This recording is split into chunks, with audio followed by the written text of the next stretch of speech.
Following Colin Baker's unceremonious departure from Doctor Who, his successor Sylvester McCoy took on the reins of the long-running sci-fi series. To put it bluntly, Doctor Who was in a perilous situation. The ratings were now as low as 4 million, and there were no signs of that increasing. Doctor Who had almost become stagnant. It was so far from being a ratings juggernaut, but it maintained a now small but loyal audience. Scheduling proved to be a major problem, as the BBC deliberately scheduled Doctor Who against programmes such as Coronation Street in an attempt to gradually kill it off. Eventually, the BBC succeeded, but more on that later in the video. Season 24 began airing in September 1987. The writing staff had to rewrite the Doctor due to the abrupt sacking of Colin Baker. This results in a 7th Doctor that does not yet feel whole. McCoy is, however, superb, and immediately a likeable presence on screen. Continuing from Season 23 as the Doctor's companion was Mel Bush, as played by Bonnie Langford. Season 24 is not held in high regard, and while it has its moments, it is generally placed on the lower end of season ranking lists. Mel Bush left the series in Dragonfire to be replaced by Ace, as played by Sophie Aldred. Season 25 began airing in October 1988. Andrew Cartmel, the script editor who joined for the previous season, was allowed more creative control with this season. As a result, the 7th Doctor and many other elements feel more rooted in this era, and not just rewritten drafts from the 6th Doctor's era. To mark the programme's 25th anniversary, the season opener brought back the Doctor's oldest foes. Remembrance of the Daleks is one of the greatest ever Doctor Who stories, with its excellent plot, superb performances, and good production values, especially considering the budget. Audiences were treated to an all-time classic. It was certainly one of the best Doctor Who stories for some time. Not every story in season 25 featured a returning foe, apart from one other. Silver Nemesis featured the return of the Cybermen. It doesn't quite reach the heights of Remembrance of the Daleks, but is thoroughly entertaining nonetheless. It does get some flack, but is a pretty decent adventure. Season 25 marks a big improvement for Doctor Who. It seemed like, creatively at least, Doctor Who was back at its best. Season 26 very much continued this trend. Season 26 began airing in September 1989. It was the final Classic Who season. Battlefield featured the return of the Brigadier, as played by Nicholas Courtney. Courtney has a great dynamic with McCoy, and the character seems to have evolved since his last appearance in 1983. Ghostlight and The Curse of Fenric are both superb and rather mature stories. The 7th Doctor era was initially rather comedic, with the character being rather light-hearted. From season 25, the character began to evolve into a darker, more manipulative, and more interesting character. This was one of the best aspects of Classic Who. It felt like the writers knew that the Doctor's mystery and darker nature need to be utilised more in the stories, and so they were. McCoy's performance gets better and better, proving any doubters wrong. Ace is another character that benefits from Andrew Cartmel's strategy with the scripts. Ace is the most layered and multifaceted Classic Who companion. The writing was becoming more and more sophisticated, and season 26 ranks as one of the best Doctor Who seasons ever made. Survival was the final Classic Who story. After a 3-year absence, Anthony Ayling returned as the Master, giving him another Doctor to appear alongside with, on screen. Ayling and McCoy don't share too much time on screen, but are great together when they are. Ayling's Master acted as a rare sense of continuity in 1980s Doctor Who, as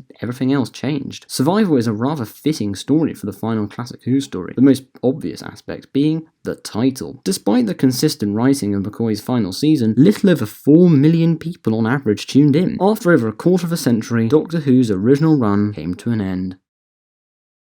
The 7th Doctor and Ace continued to appear in a variety of books that were published in the early 1990s. These acted as the continuation to the classic series and allowed fans to remain immersed in Doctor Who. The Virgin New Adventures continued the direction season 26 took Doctor Who in, by delving into more mature themes, as the younger Doctor Who fan no longer existed. These books were well received by fans and are still read to this day. Many of the writers of these books later became more prominent in years down the line. One such writer was Russell C. Davies, who wrote Damaged Goods, which was published in 1996. The 7th Doctor, despite having only appeared in 3 seasons and 42 episodes, was never actually replaced on screen until 1996. This technically gives Sylvester McCoy the distinction of being one of the longest-serving Doctors.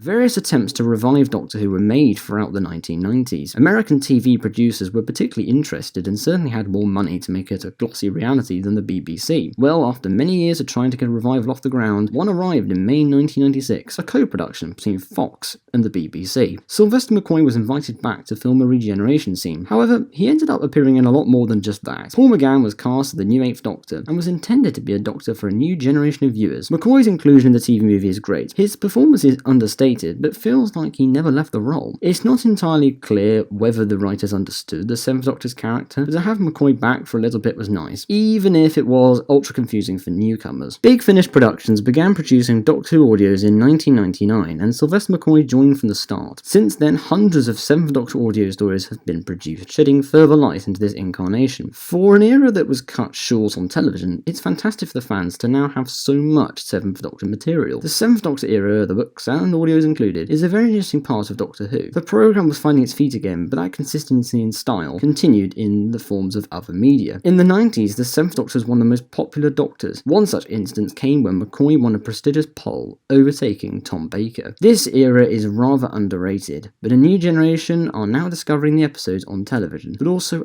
the wider array of expanded universe media too.